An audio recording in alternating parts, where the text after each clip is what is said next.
Shalom, povo de Deus! Tudo na paz com você? Espero que sim, e mais uma vez aqui animado para nós caminharmos juntos na nossa agenda diária do Senhor, não é isso? E um dos privilégios que nós temos aqui no nosso momento de pastoreio é o privilégio de nós louvarmos juntos o nosso Deus maravilhoso. Vamos louvar?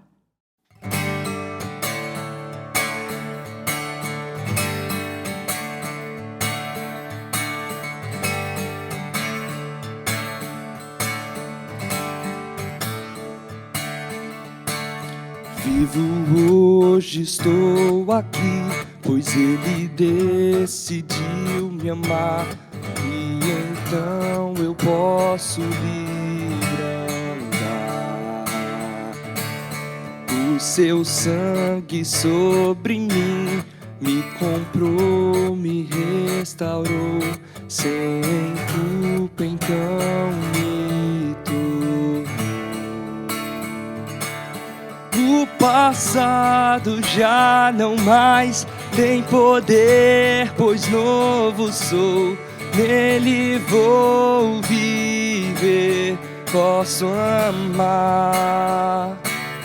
Toda morte e o sofrer não me assustarão jamais, pois foi Ele quem venceu em meu lugar. Jesus Cristo, Rei dos Reis, nos trouxe a redenção, a esperança retornou, graça e paz nos revelou.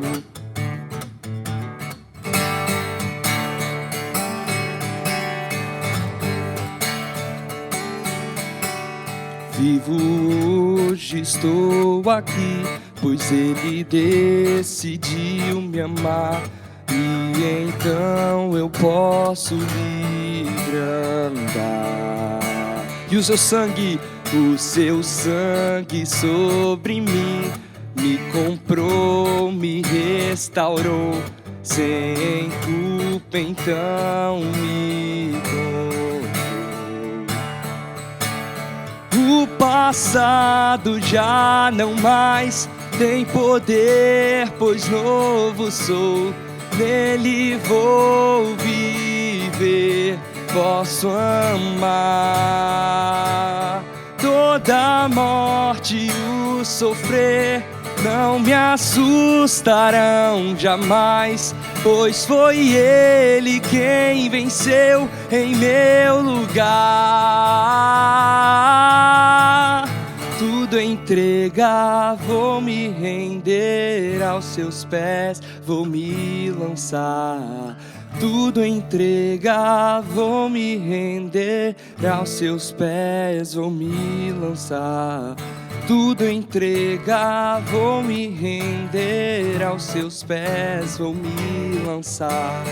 Tudo entregar, vou me render aos seus pés, vou me lançar. Tudo entregar, vou me render aos seus pés, vou me lançar. Tudo entregar, vou me render aos seus pés, vou me lançar. O passado já não mais tem poder, pois novo sou. Nele vou viver, posso amar.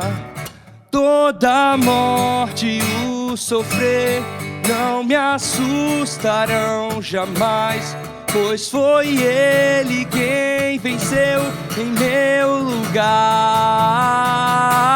Jesus Cristo, Rei dos Reis, nos trouxe a redenção, a esperança retornou, graça e paz nos revelou. Jesus Cristo, Rei dos Reis, nos trouxe a redenção, a esperança retornou, graça e paz nos revelou.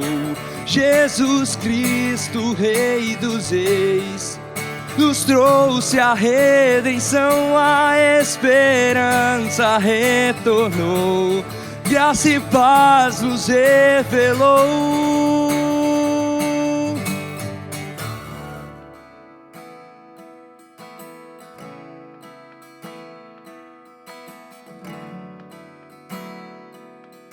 Ele é aquele que estava desde o princípio. Estavas desde o princípio, eterno tu és, Senhor.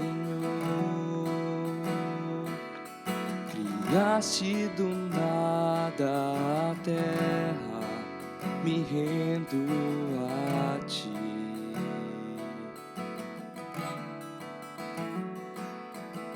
Antes que eu pecasse, pagaste o preço na cruz. Meus erros pesaram em teus ombros, me rendo a ti. Que posso dizer? Posso fazer se não entregar-te, ó Deus, meu coração?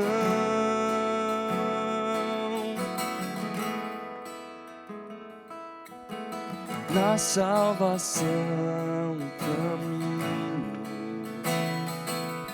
teu Espírito vive em mim. Declaro as tuas promessas, me rendo a ti. Posso dizer que posso fazer se não entregar-te, ó Deus, meu coração? Que posso dizer? Que posso fazer se não entregar-te, ó Deus, meu coração?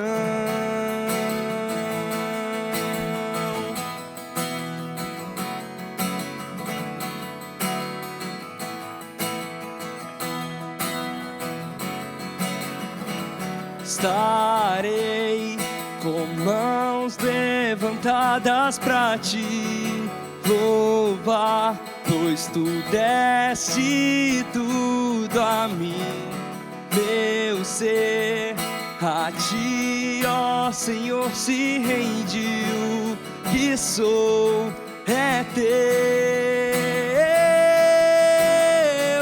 Estarei com mãos levantadas pra te louvar, pois tu deste tudo a mim, meu ser. A ti, ó Senhor, se rendiu, que sou é teu. Que posso dizer? Que posso fazer se não entregar-te, ó Deus, meu coração? Que posso dizer?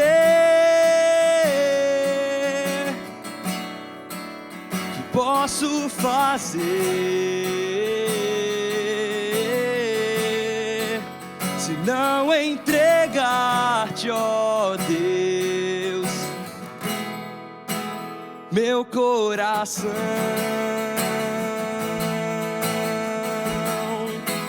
Meu coração, tu Tudo que nós somos pertence ao Senhor. Estarei com mãos levantadas pra te louvar, pois tu deste tudo a mim, meu ser. A ti, ó Senhor, se rende o que sou, é teu. Estarei com mãos levantadas pra te louvar, pois tu deste tudo a mim, meu ser. A ti, ó Senhor, se rende o que sou, é teu. O que sou é teu. O que sou é teu.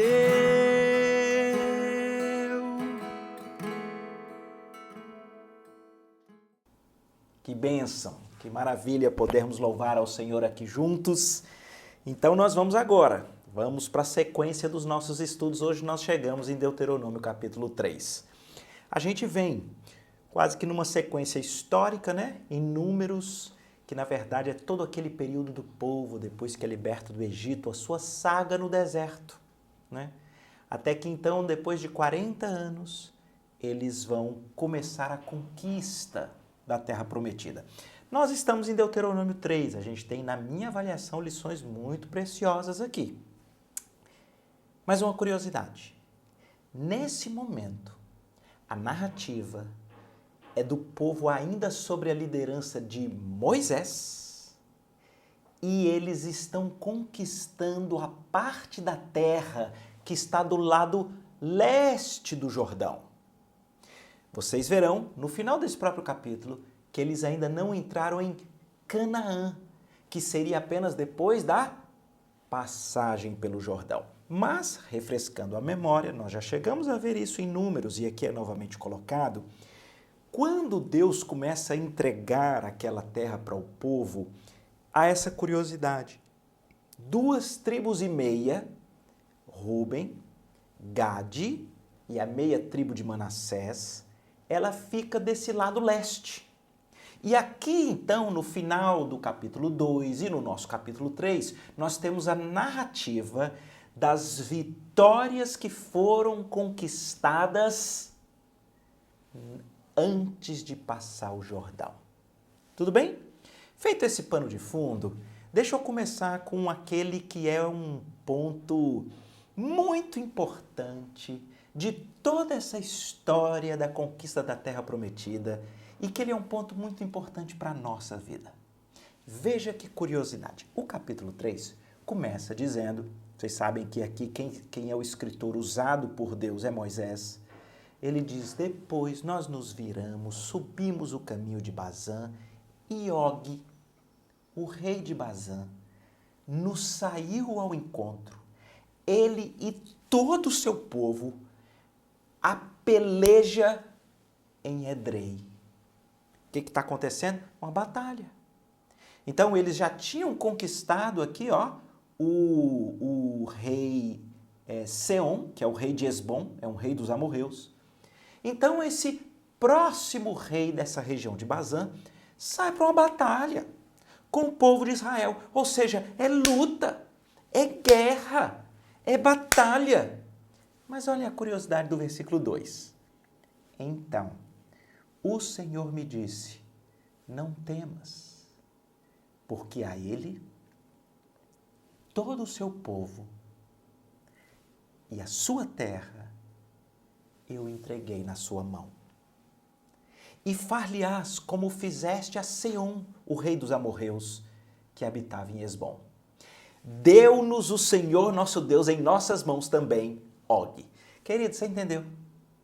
Eu vou tentar te explicar aqui de novo. O povo vai para a batalha, o povo vai para a luta. Mas quem é que dá a vitória? Quem é que entrega? Deus. É muito interessante que nessa estrutura histórica da conquista da terra, como essas duas coisas, que elas podem parecer para alguns paradoxal, mas como elas são unidas. Nós temos as duas sentenças como verdades. E as duas sentenças são: lute, enfrente as batalhas, vá à peleja. Deus é quem dá a vitória. Deus é quem ao final tem o resultado nas mãos. Não é especial? Eu olho para cá e eu fico pensando que esse é um princípio que nós devemos aplicar para as nossas vidas. Eu sei, você sabe, que no enredo da nossa história, em alguns momentos, parece que o que acontece é isso, um campo de batalha. São lutas nas mais diversas áreas. E nós temos um chamado que é o de entrar na peleja, de nos debruçarmos na batalha, do enfrentamento das guerras. Qual é o problema? O problema é quando você, desavisado, acha que uma grande vitória, que uma grande alegria é fruto da sua virtude, da sua beleza, da sua capacidade, dos seus recursos humanos. Não, querido. Então vamos aplicar isso aqui, por exemplo, ao trabalho. Esse é o nosso chamado. Trabalhe com todas as tuas forças. Paulo escreve isso aos Efésios e é isso mesmo. Mas ao final, preste atenção. Quem nos dá o sustento é o Senhor. Outra aplicação. Estude, entenda o que é bom para a sua saúde, na sua alimentação, os seus exercícios, os cuidados todos afins. Você precisa entrar e se esmerar nessa que é uma batalha. Mas quem ao final nos dá o fôlego de vida, quem nos mantém, quem nos dá o viço, o vigor, é Deus. Vamos fazer uma nova aplicação? Os relacionamentos. Muitas das vezes nós somos então assaltados por pelejas que são verdadeiras crises. Há crises nos trabalhos, com os patrões, com os empregados. Há crise nos lares, os cônjuges, o marido, a mulher. Há crises com os filhos. E nós temos um chamado. Parte para cima, sendo o melhor empregado que você pode ser para Jesus, sendo o melhor patrão que você pode ser para a glória do Senhor Jesus, sendo o marido segundo o coração de Deus, sendo uma mulher que glorifica Cristo, sendo um filho que ele é filho que honra os pais para a glória de Deus, sendo pais que pastoreiam os seus filhos por conta da sua fidelidade a Deus. Você parte para a vida, você parte para a ação, você parte para a peleja. Mas você só pode ter uma esperança. É da intervenção de Deus para, ao final, trazer os resultados que trazem glória ao nome dele. É simplesmente o que estão nos 2 primeiros versículos. Ele diz, nós entramos na peleja com o rei de Bazã, Og. Versículo 2, Deus falou, eu é que dou para vocês essa terra. E o versículo 3 termina dizendo, Deus deu. Deus deu. Então, por favor, entenda isso. Isso nos preserva de 2 coisas. Primeiro, alguns dizem assim, mas se Deus é que vai dar a vitória, então eu não vou nem lutar. Você não entendeu. E o outro que diz, mas fui eu que lutei, eu que conquistei, eu que fiz isso, então essa vitória foram esses braços, esse suor. Você não entendeu. O nosso chamado é parte para a luta e a nossa convicção é Deus é quem dá a vitória. Simples assim. E só para fechar, o versículo 4 diz assim, nesse tempo, atenção, nós tomamos todas as suas cidades, nenhuma cidade houve que não lhe tomássemos. 60 cidades, toda a região de Argobe, o reino de Og, em Bazã. E o versículo 5 ainda diz, essas cidades todas eram fortificadas com altos muros, portas e ferrolhos. Muito interessante, não é? Percebe? Não é um paradoxo. No 4 ele diz, nós tomamos as cidades. Nós tomamos 60 cidades. Eram todas fortificadas com altos muros, portas e ferrolhos. Versículo 3. Deus nos deu todas essas cidades. Louvado seja Deus. Eu espero que isso te anime a você viver do modo mais intenso possível, porque você vive para Deus, mas sabendo que ao final, quem dá a vitória é o próprio Deus. Bem, depois nós vamos ter a partir do versículo 12 ali até o 22, a distribuição do que ele chama aqui de Transjordânia. Eu já expliquei aqui no início. Se você olhar aqui para o mapinha, né, de Israel, então você vai ter aqui à esquerda o Grande Mar, que é o Mar Mediterrâneo. Você tem o Mar Salgado, que é o Mar Morto, e você tem o Rio Jordão. E vocês, então, se procurarem um mapa das 12 tribos de Israel, vocês verão. À direita, que a leste, no caso eu estou aqui olhando o mapa na minha frente, né? Então, considerando aqui esse mapa, a leste, à direita, você vai ter a Transjordânia. E aqui ele fala sobre a divisão com a meia tribo de Manassés, ele fala aqui no 14, e ele fala também da região que é dividida para os da tribo de Ruben e Gade. Está aqui no versículo 16, Rubenitas, Gaditas, eu dei desde Gileade até o vale de Arnon. Então aqui é a divisão que ainda foi Moisés que fez. Moisés ainda está liderando aqui o povo, nessa cosmovisão que eu acabei de falar. E aí tem uma coisa muito interessante. Eu achei isso aqui muito legal, eu queria que você prestasse atenção. Eu não estou dizendo para vocês que Deus acabou de dar toda essa região, 60 cidades do reino de Bazã, com mais o reino dos amorreus, e foi dividida pelas 2 tribos e meias, e Moisés distribuiu para eles? Distribuiu. Pergunta, e agora? Vai atravessar o Jordão apenas as 9 tribos e meia para lutar as batalhas e para conquistar o restante, que é a chamada Canaã, terra prometida? Tem um pulo do gato aqui, que eu acho que isso tem uma lição para nós como igreja, para nós como povo de Deus tão especial. Porque ao mesmo momento que nesse capítulo é dito que já foi distribuído, eles já venceram, já é deles, Ruben, Gade, Manassés. De repente o versículo 18 diz assim, nesse mesmo tempo é Moisés dizendo, eu vos ordenei da seguinte forma, o Senhor vosso Deus já vos deu essa terra para a possuirdes.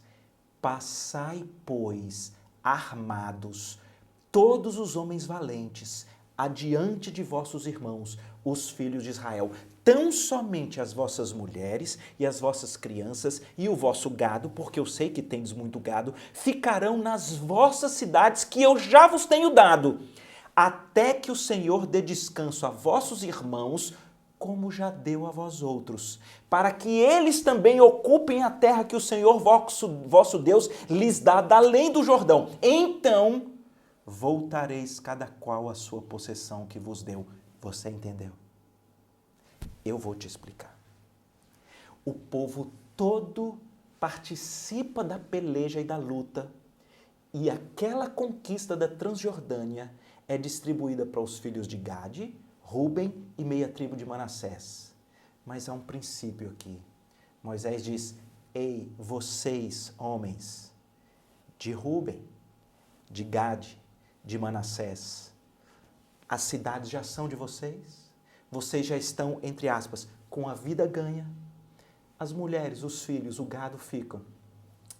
Mas vocês continuam lutando com seus irmãos na peleja do povo de Deus até que tudo esteja conquistado. Quer dizer que as 2 tribos e meias, os soldados, os homens, eles não são os primeiros a receberem as cidades e eles já ficam. Não. Eles passam o Jordão com o resto do povo de Deus e eles continuarão lutando para que aquilo que há de ser conquistado pelo povo de Deus, eles ainda estejam participando. Queridos, isso mexeu aqui tanto comigo, porque a gente tem que ler essas histórias na perspectiva daquilo que Deus está ensinando para nós hoje, enquanto igreja e povo de Deus. E sabe qual é o grande insight que veio na minha mente? Às vezes, Deus está abençoando o local onde nós estamos. E de repente, Ele já te deu grandes vitórias. E de repente, você até está, entre aspas, ou com a vida ganha, ou pensando até como igreja, a sua igreja local está uma benção, está crescendo, as coisas estão abençoadas.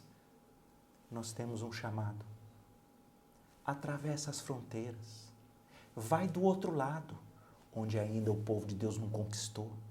Vai lutar junto, vai entregar as suas condições. Ele diz aqui as suas armas, as virtudes, os dons que Deus deu. Vai lutar junto. E eu pensei, gente, esse aqui é o texto das missões. É o grande encorajamento para nós das igrejas locais. Então, aqui segue comigo meu raciocínio. Eu vou usar o exemplo, já que aqui no momento de pastoreio nós estamos na Igreja Presbiteriana das Graças. Uma benção. Templo, estamos sonhando, um novo templo, Deus está dando crescimento à igreja, Deus tem abençoado o louvor, as nossas transmissões, mensagens fiéis à palavra de Deus, a gente tem sido alimentado. Ei, atravessa as fronteiras. Vamos para Serra Branca, vamos para Petrolina, vamos para Araripina, para Trindade, vamos para Triunfo. Mas Deus está te abençoando, você já teve grandes vitórias, vamos para o além-mar, vamos para a África, vamos para as tribos indígenas, vamos levar força, recursos para os nossos irmãos que é povo de Deus, que estão na luta renhida para conquistar esse mundo para Deus. Que negócio maravilhoso! Achei fantástica essa lição.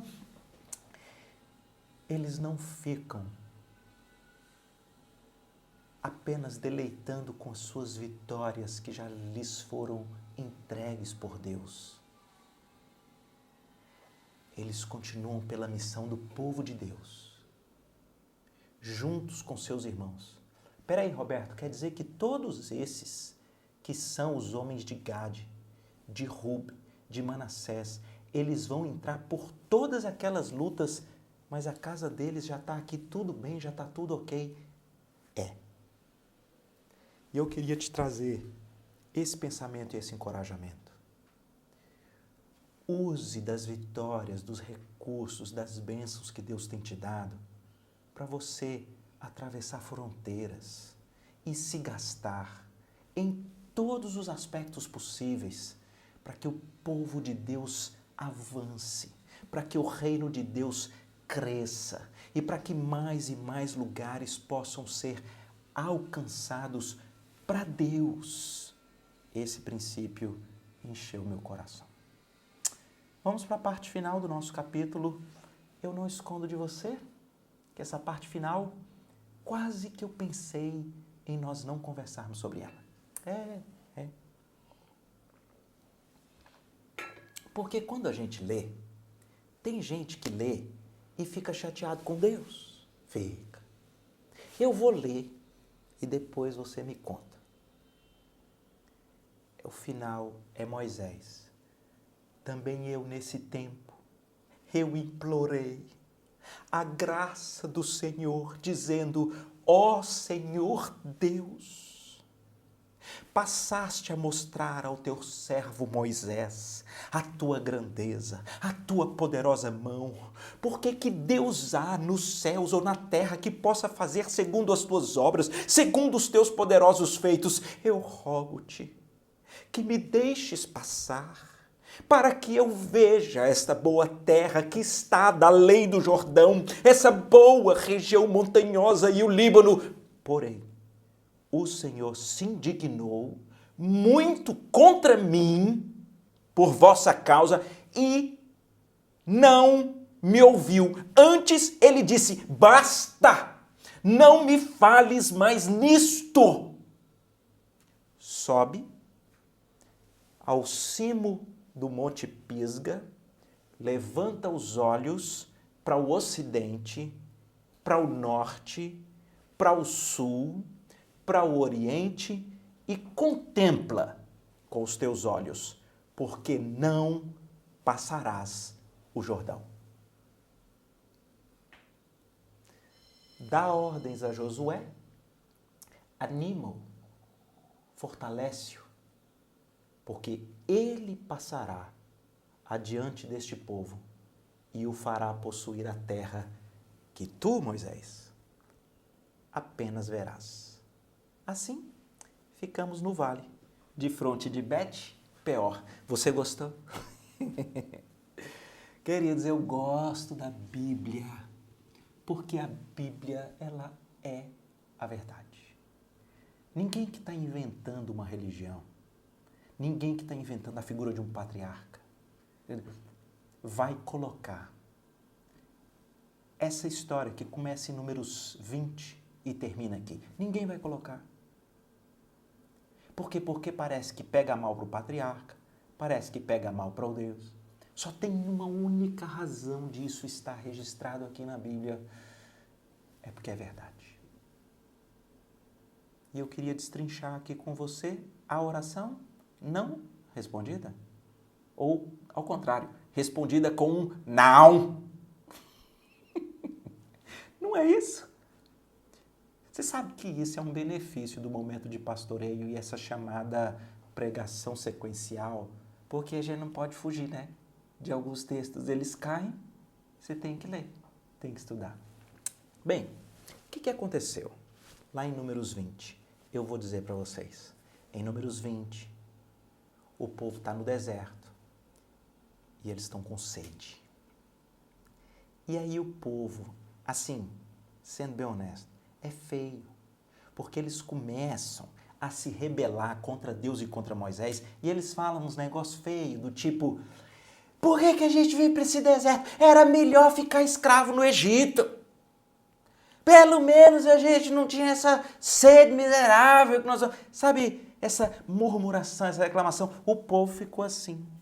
Foi grave, foi tenso, porque eles se rebelam contra Deus. Moisés era líder, eles se rebelam contra Moisés e Moisés fica tenso.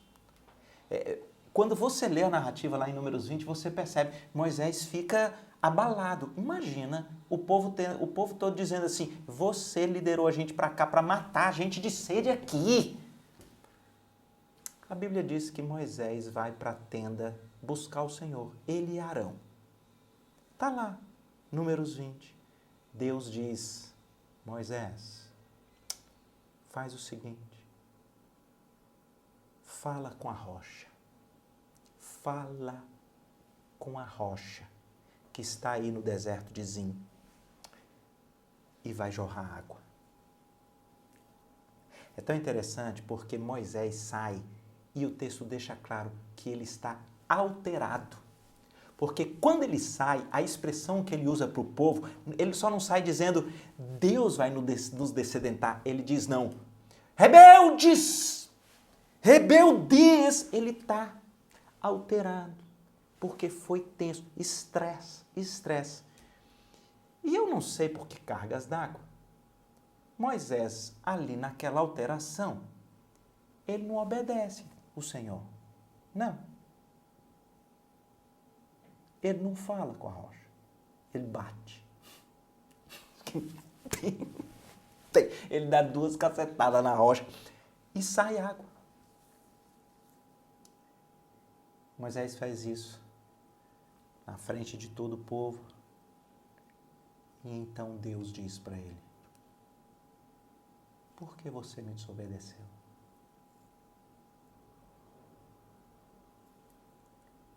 Isso não é santificar o meu nome perante o povo.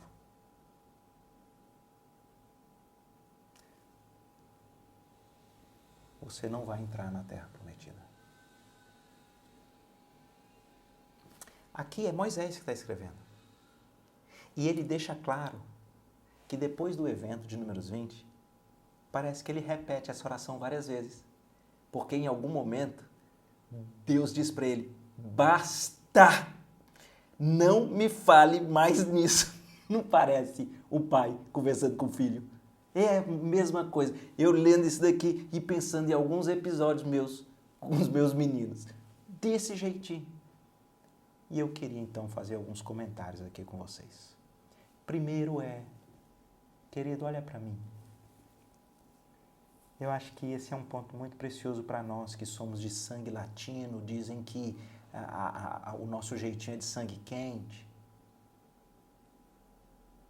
E as nossas emoções, os nossos acelerados, eles podem nos fazer ter alguns arroubos, ter algumas ações destrambelhadas que não vão nos abençoar. E deixa eu dizer uma coisa para você.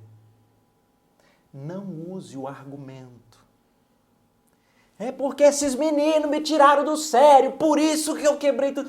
Não use, porque no fundo, você está desobedecendo a Deus quando você peca. Então, uma primeira grande lição que veio ao meu coração foi essa. Nós não podemos achar normal que porque a gente ficou estressado, porque conseguiram tirar a gente do sério, então a gente pecou. Com um tipo de ação desproporcional, a gente bateu, a gente gritou, a gente, sei lá. Essas coisas, elas não abençoam o nosso próprio relacionamento com Deus. Talvez seja por isso que quando a Bíblia fala do fruto do Espírito, ela trata tanto de longanimidade, domínio próprio, mansidão. Não é verdade? Os nossos abalos emocionais podem nos levar a pecar, e o fato de ter tido pessoas que de alguma forma até elas fizeram com que nós nos abalássemos, não vai retirar de nós a responsabilidade pelo nosso pecado diante de Deus. Segunda lição que me chama a atenção é que fica claro quando você lê Números 20, quando você olha para o que está acontecendo aqui, que há um tom maior pelo fato de Moisés ser o líder. Moisés, ele é quem revela para o povo um padrão de um relacionamento com Deus. No momento que Deus diz, a minha palavra é essa, e o líder vai na frente do povo e faz outra, ele faz um desserviço quanto ao padrão do povo servir a Deus em obediência.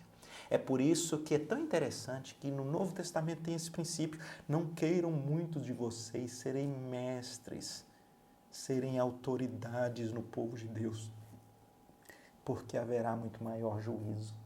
E para mim aqui nós estamos diante de um padrão desse, porque Deus olha para aquele que é uma espécie de mediador, e ele está apresentando um padrão de destempero e de desobediência para com Deus. Então é tenso. Mas eu aprendo uma outra coisa. No relacionamento com Deus, a gente precisa apresentar até as nossas broncas para Deus. Vê que Moisés certamente ficou lá desde o episódio no deserto de Zim, me parece que é Zim, ele tá triste com esse castigo. Mas ele fala sobre isso com quem? Com Deus. Os salmistas são todos assim. Eles falam: Senhor, o Senhor vai se esquecer de mim, o Senhor não me escuta, o Senhor derramou sua ira sobre mim. Eles conversam com Deus. Agora atenção. Moisés traz um ensino para nós. Porque quem escreve isso aqui é Moisés.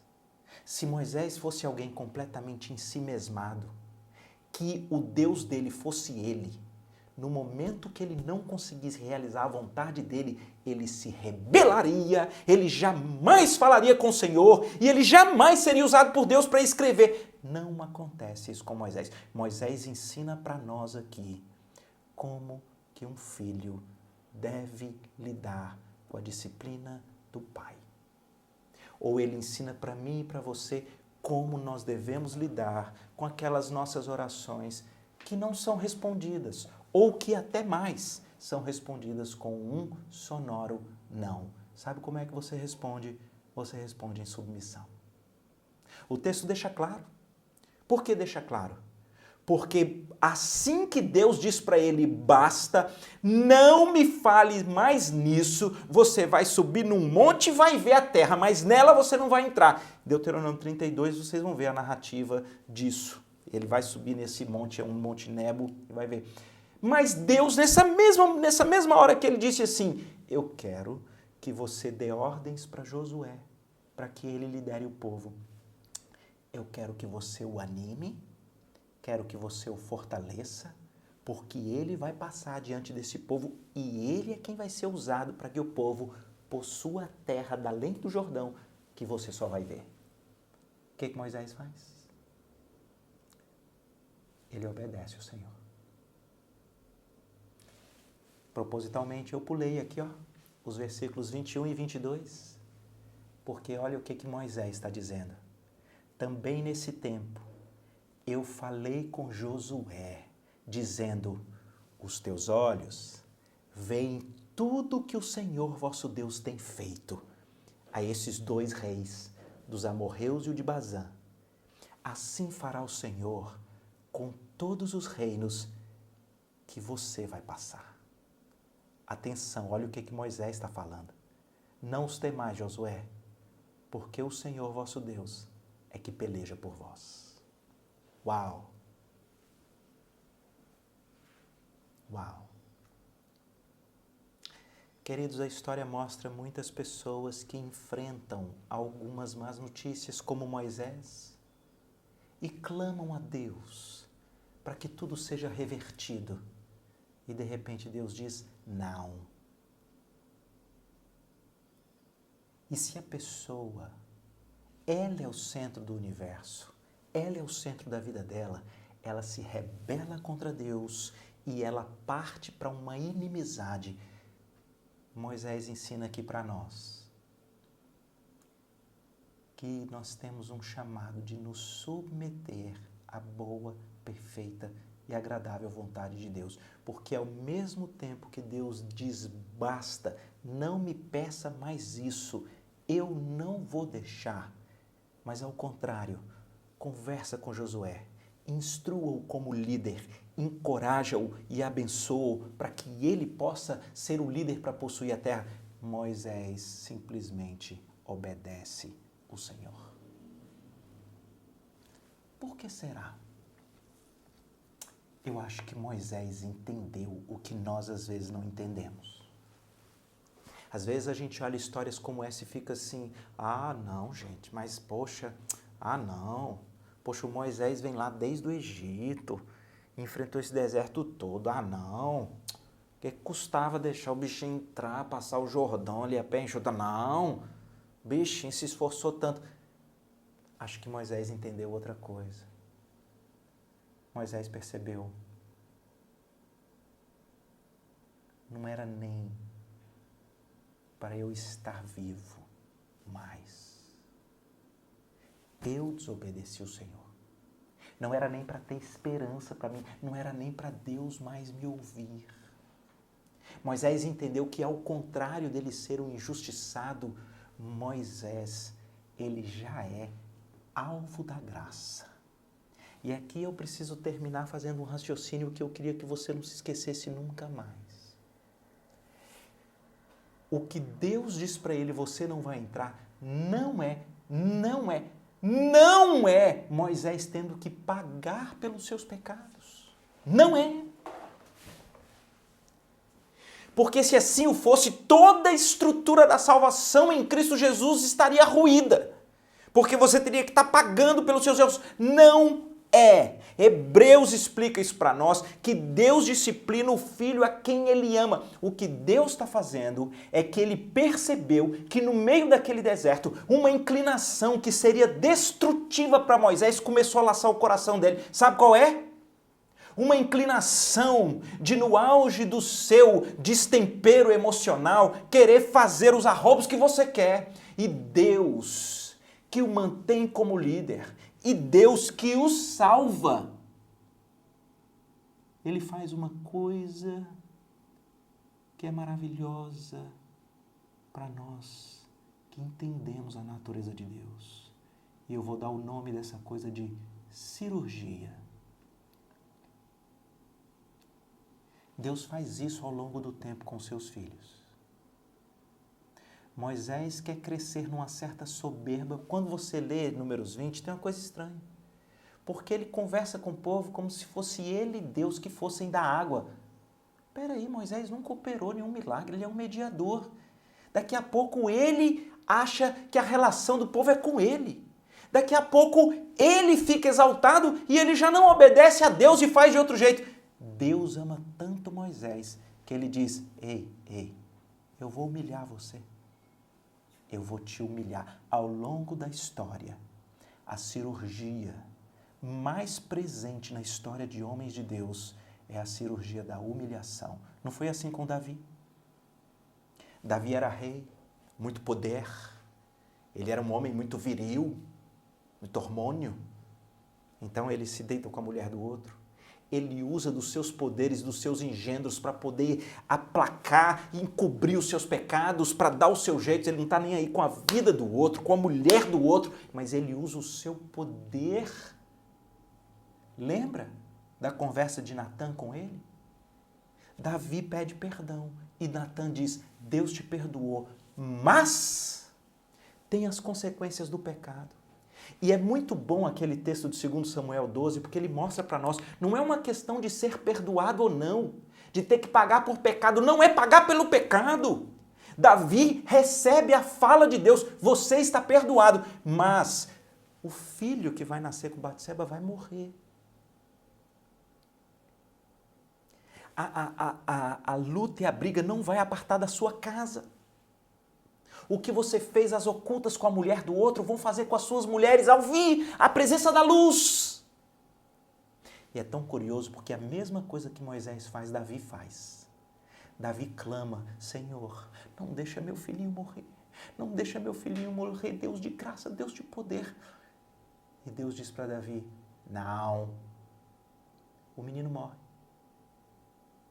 A Bíblia diz que Davi lava a cabeça, ele recobra o ânimo, ele come.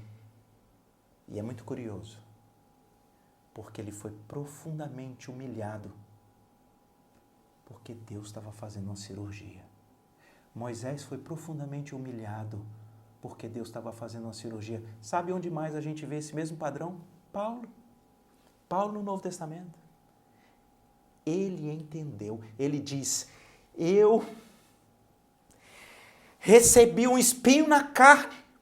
Esse negócio só pode ser um mensageiro de Satanás. Eu clamei ao Senhor, Moisés, Davi, Deus, tira de mim, tira de mim. E Deus diz, não. E Paulo diz, eu entendi. Foi para que eu não me ensoberbecesse com as grandezas das revelações que me foram dadas. Deus é quem enviou o espinho na carne. E foi para que eu aprendesse que a graça de Deus me basta, mais do que qualquer proeminência humana. E Deus não tira o espinho na carne. Mas o que Paulo faz? Paulo se submete ao tratamento da humilhação de Deus, que é para não deixar um tumor sinistro, que é o tumor do orgulho, da vaidade, da altivez, da prepotência, do fazer o que quer, da desonra, da desobediência, da alteração. Ei, Deus nos ama muito, queridos. Muito curioso que esse padrão você encontra com Moisés, com Davi, com Paulo. No fundo, todos esses homens já foram alvos da graça do Senhor, porque eles sim mereciam uma condenação eterna. Mas Deus não só não os condena, como Deus entra com uma cirurgia que dói. Uma cirurgia que talvez quem recebe passa por fragilidades, mas mal sabe que é Deus preservando o caráter de Deus neles. Você não vê mais Moisés utilizando de acessos de raiva ou de emoções para exercer poder.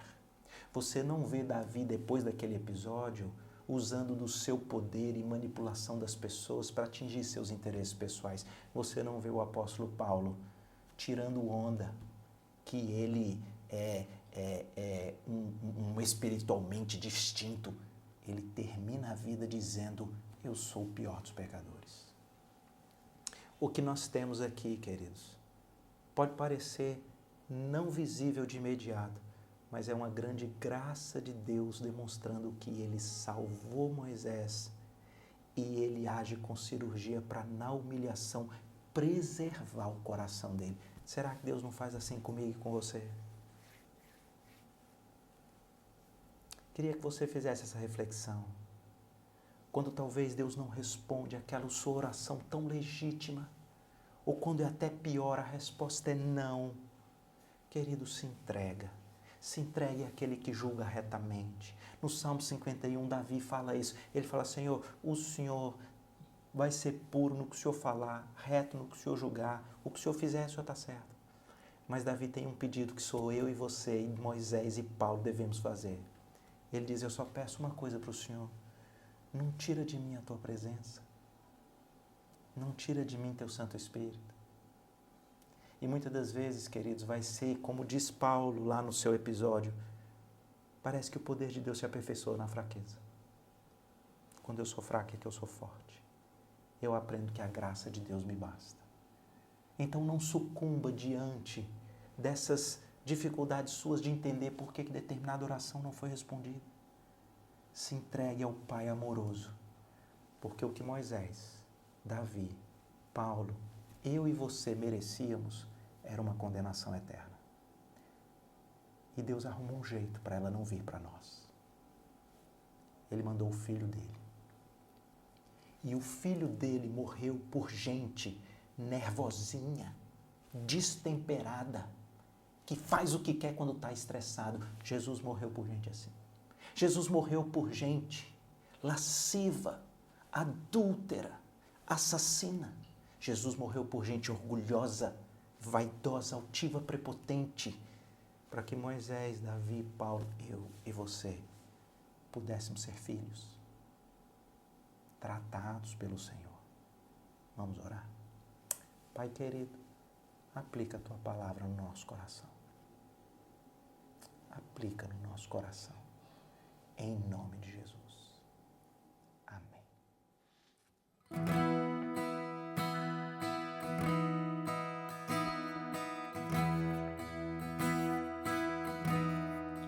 Tu és o Deus que sacia o deserto do coração, em quem devo confiar, a ti me apego.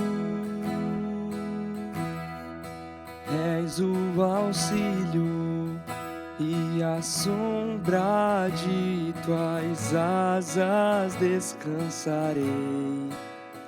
Pela tua forte mão estou seguro. De todo coração desejo contemplar a tua força, a tua glória e o teu poder. Por toda a vida bendirei, levantarei as minhas mãos, todo meu ser se satisfaz em teu amor. Com alegria cantarei uma canção de gratidão. A tua graça é bem melhor que a vida. De todo coração desejo contemplar a tua força, a tua glória e o teu poder. De todo coração desejo contemplar a tua força, a tua glória e o teu poder. Por toda a vida bendirei, levantarei as minhas mãos, todo meu ser se satisfaz em teu amor. Com alegria cantarei uma canção de gratidão. A tua graça é bem melhor que a vida.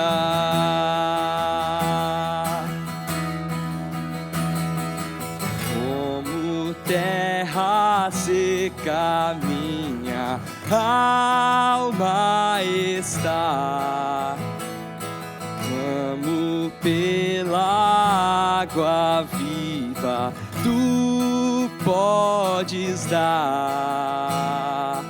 Mesmo quando a escuridão enfim me alcançar, sei que não sou de mim mesmo, Cristo é tudo o que tenho, Cristo é tudo o que tenho, Cristo é tudo o que tenho. Por toda a vida bendirei, levantarei as minhas mãos, todo meu ser se satisfaz em teu amor. Com alegria cantarei uma canção de gratidão. A tua graça é bem melhor que a vida.